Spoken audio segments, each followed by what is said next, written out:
शालेय आठवणी या चॅनलमध्ये आपले स्वागत आहे। आज आपण बालभारती मराठी या पाठ्यपुस्तकातील नाना हा पाठ घेणार आहोत। नाना काही आमच्या गावचे वतनदार पाटील नव्हते, ते होते साहेबराव देशमुखांचे गुमास्ते। पण गाव त्यांना ओळखत असे ते पोलीस पाटील म्हणूनच। कल्लेदार मिशा, कोसल्याचा पटका, पायघोळ अंगरखा, कमरेला जाडजूड किल्ल्यांचा जुडगा, हातात नागाच्या तोंडासारखी मूठ असलेली काठी, अशा थाटात चढाऊ जोडा करकर वाजवीत नाना गावातून निघाले की रस्त्यावरची रहदारी दुतर्फा होऊन रामराम करीत। काही रामराम डोळ्यांनी, काही मानेनी, काही काठीची मूठ उंचावून घ्यायचे हा त्यांचा शिरस्ता। मांजराचा वास येताच बिळात जाण्यासाठी उंदरांनी धडपड करावी, त्याप्रमाणे चढावाच्या तालावर किल्ल्यांचा आवाज आला की त्या रस्त्यावर असलेले पारधी कुठंतरी दडत किंवा अदबीने उभे राहत। असा होता नानांचा दरारा। आवाजही मोठा हुकमी, दूरवरच्या माणसाला हाक घातली आणि तो परतला नाही असे सहसा घडत नसे।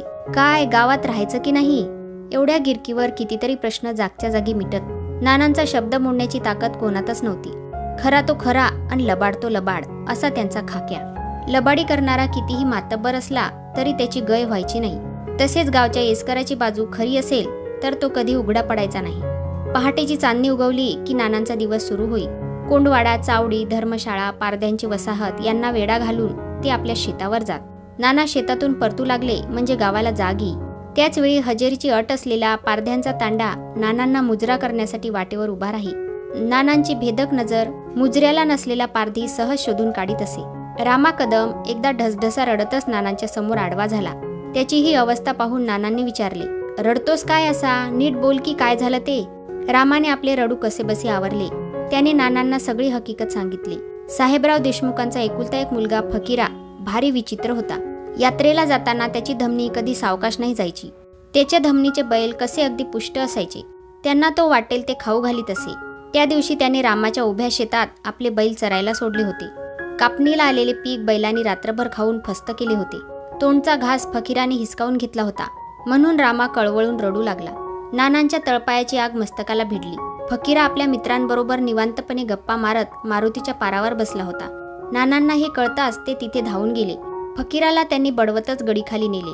गर्दी खूप जमली, पण नानांचा हात धरणार कोण, ते त्याला धोपटतच राहिले। शेवटी तो निश्चित पडला। गर्दीतल्या लोकांना ताकीद देत नाना म्हणाले, याद राखा कुणी याच्याजवळ जाल तर, आणि असे म्हणून ते स्वतः घाईने निघून गेले। नाना परतले ते कानाला 2 टाक लावून वर आमोशाच्या डोक्यावर दप्तर देऊन ते गडी चढून वर गेले। साहेबराव तेथे चिली मोडत बसलेले होते। नाना त्यांच्यासमोर दप्तर आदळत म्हणाले, मालक सांभाळा तुमचं दप्तर। काय रे, काय झालं नाना? व्हायचं काय मालक, पाटलांचं कर्तव्य केलं म्हणून हातून पाप घडलं। म्हणतोस काय नाना, येडबीड लागलंय का तुला? पाटीलकीचं येड होतं, डोळ्यांवर धुंदी होती, आता येड गेलं, धुंदी उतरली, डोळे उघडले। दया करा आणि दप्तर सांभाळा। नानांनी दीन मुद्रेने साहेबरावांना विनवले। नानांना एवढ्या केविलवाण्या अवस्थेत कोणीच पाहिले नव्हते। अरे पण सांगशील की नाही काय झालं ते? गडी खाली चला, नाना खाली पाहून बोलले। दोघेही गडी खाली उतरले। गर्दी पांगली। फकीराच्या तोंडाला फेस आला होता, अंगावर काळे निळे पट्टे उठले होते। साहेबरावनी ओळखले की काहीतरी अनर्थ नक्कीच घडलेला असणार। ते लगेच ओरडले, जित्ता हे का मेलाय? पुढच्या तयारीला लागा, पाहत काय बसलात? साहेबरावांनी नानांना मागे ढकलले। नानांच्या हातातली काठी घेतली आणि फकीराच्या अंगावर ते धावले। चपळाई करून नानांनी फकीराच्या अंगावर स्वतःच्या शरीराची कमान केली। साहेबरावांचा काठीचा तडाखा बसला तो नानांच्या बरगड्यांवर। नानांनी फकीराला मांडीवर घेतले। कोणीतरी पाणी आणलं। नाना फकीराच्या तोंडावर पाणी मारत होते। त्यांचा आक्रोश चालू होता, लेकरा, म्या म्या कसाबानं मारलं तुला। माझ्या पोटी पोर नाही रे, पोटच्या पोराची माया कशी उमगणार मला? म्या मारलं, ढोरावानी मारलं। नाना, साहेबराव ओरडले, तमाशा बंद कर, आणून टाकलेलं दप्तर घेऊन जा। यावर नाना काय बोलणार? नाना खाली मान घालून फकीराच्या अंगाला लोणी हळद चोळत होते। अशा प्रकारे हा पाठ इथेच संपला। हा व्हिडिओ तुम्हाला आवडला असेल तर प्लीज या चॅनलला सबस्क्राईब करायला विसरू नका।